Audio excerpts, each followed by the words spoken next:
Hai, Assalamualaikum. Saya Arin, masih di segmen tanya jawab seputar bansos. Nah, pertanyaan yang masuk kali ini mengenai apa sih penyebab nominal PKH tak sesuai? Kenapa ya kira-kira? Contohnya nih, di tahun kemarin masih ada komponen balita juga dan anak sekolah jenjang SLTP.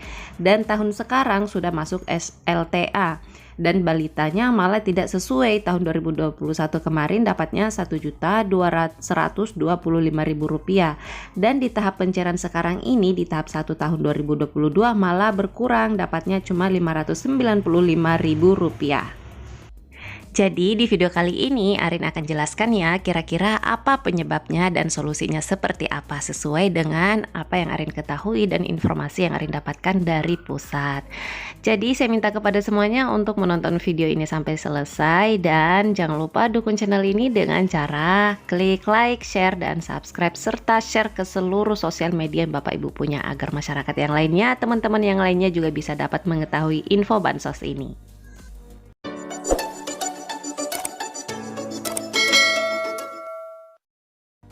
Langsung saja kita bedah kasus ya berdasarkan pertanyaan yang masuk tadi. Jadi katanya di tahun 2021 itu komponennya satu orang SLTP atau SMP. Nah, kalau SMP ini kan per tahapnya dia dapatnya Rp375.000. Dan anak kedua yaitu anak balita. Anak balita ini per tahapnya dapatnya Rp750.000.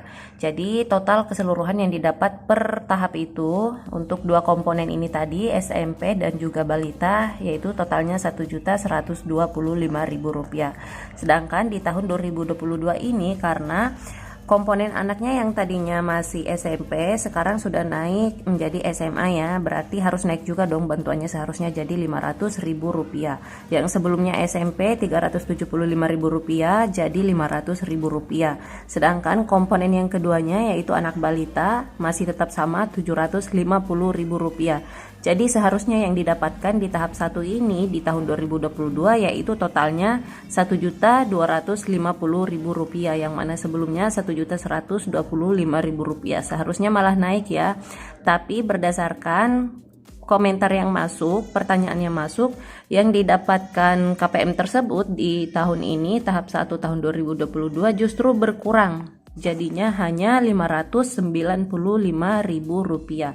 Padahal kalau kita hitung dari komponennya seharusnya dapatnya segini nih, Rp1.250.000. Tapi kok malah dapatnya cuma Rp595.000. Jadi kalau diperhatikan apabila yang diterima adalah Rp595.000 berarti yang dibayarkan oleh kementerian yaitu hitungannya anak SD dan juga anak SMP ini, karena Rp375.000 ditambah Rp225.000 totalnya yaitu Rp595.000. Yang artinya anak balitanya tadi ini itu sudah dihitung anak SD, sedangkan anak yang SMA-nya itu masih dihitung di anak SMP. Jadi datanya belum terbaca di pusat sebagai anak SMA. Tapi kok bisa begitu ya? Bukankah selama ini ada pendamping sosialnya? Emangnya pendamping sosialnya nggak ngerjain tuh datanya, nggak update tuh datanya? Kok bisa sih terbaca seperti itu? Nah, jawabannya ada pada lembaran ini nih. Nah, di sini diberitahukan kepada seluruh peserta PKH yang terhormat. Dapat kami sampaikan bahwa sesuai surat Kemensos Republik Indonesia bidang Linjamsos nomor 150/3.4/D1 sekian-sekian untuk pencairan tahap 1 ini tahun 2022 untuk bulan Januari Maret dengan menggunakan data penyaluran tahap 4 tahun 2021 kemarin yang telah dipadankan dengan kondisi terbaru di data terpadu kesejahteraan sosial atau DTKS. Nah, terkait saldo bansos PKH yang tidak sesuai komponen, sesuai informasi yang kami dapat adalah dampak dari padan atau hasil dari sinkronisasi dengan data Kemendikbud dan Kemenak secara nasional. Berdasarkan arahan dari pusat kepada KPM, yang bansosnya tidak sesuai khusus komponen sekolah untuk dapat berkonsultasi dengan pihak sekolah untuk mengetahui NIK-nya anak ini apakah sudah terdaftar terdaftar atau tercatat di Dapodik atau Simpatika Kemenak, dan memastikan NIK si anak ini dan seluruh anggota keluarganya sudah online di Dukcapil. Contoh kasus seperti yang tadi ya, sebenarnya anaknya itu sudah SMA, tapi yang dibayarkan oleh pusat, anaknya itu komponennya masih SMP, makanya bantuannya berkurang. Jadi yang harus dilakukan oleh orang tua murid ini adalah orang tuanya datang ke sekolahan untuk memastikan apakah NIK anaknya ini sudah terdaftar di Dapodik untuk jenjang SMA. Dan pastikan juga NIK anaknya itu sudah terdaftar di Simpatika.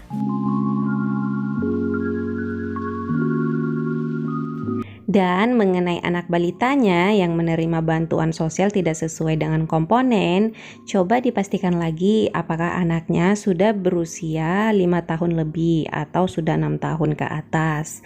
Nah, karena seperti kasus yang terjadi di sini, itu biasanya kalau usianya sudah menjelang 6 tahun, itu sudah terhitung anak usia sekolah SD atau sekolah dasar.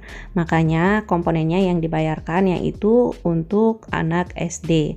Kemudian pastikan setiap NIK anaknya Bapak Ibu itu sudah update di Capil atau sudah online di Capil. Jadi misalnya walaupun anaknya belum memiliki IKTP, NIK-nya itu harus sudah online juga di Dukcapil. Apalagi kalau anaknya masih balita, yang mana kita tahu untuk DTKS ini selalu diperbaharui ya. Jadi bisa jadi NIK anaknya itu belum di-online-kan di Dukcapil. Jadi dipastikan aja lagi untuk datang ke Dukcapil, memastikan apakah NIK anak balitanya ini sudah online atau belum. Lalu apakah yang harus melakukan ini semuanya harus masing-masing KPM-nya sendiri? Bagaimana kalau misalnya aksesnya jauh atau malah mungkin KPM-nya nggak tahu untuk mengurus hal-hal yang seperti ini?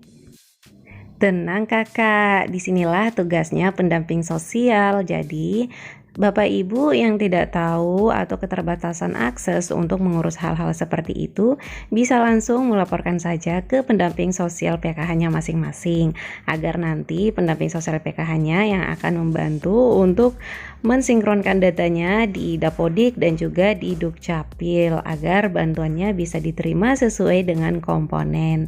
Tapi diingat, ini proses ya, jadi tidak instan.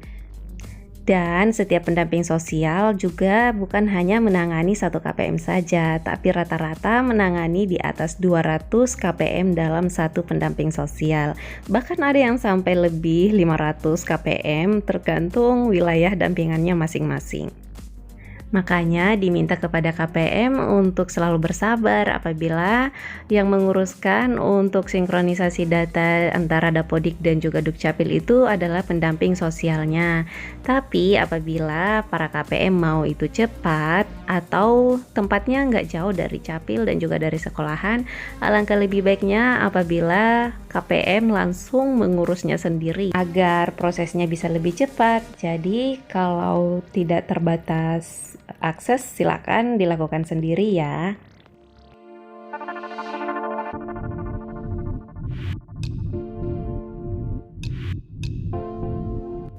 Baiklah, sampai di sini dulu ya video saya kali ini. Semoga video ini bermanfaat. Sekali lagi saya minta dukungannya untuk share video ini ke seluruh sosial media yang Bapak Ibu punya, seperti share ke Facebook dan juga share ke WhatsApp Story agar masyarakat yang lainnya juga dapat mengetahui mengenai info bansos ini. Oke, semoga harinya menyenangkan, segala urusannya dilancarkan. Sampai ketemu lagi dan saya di video selanjutnya. Assalamualaikum.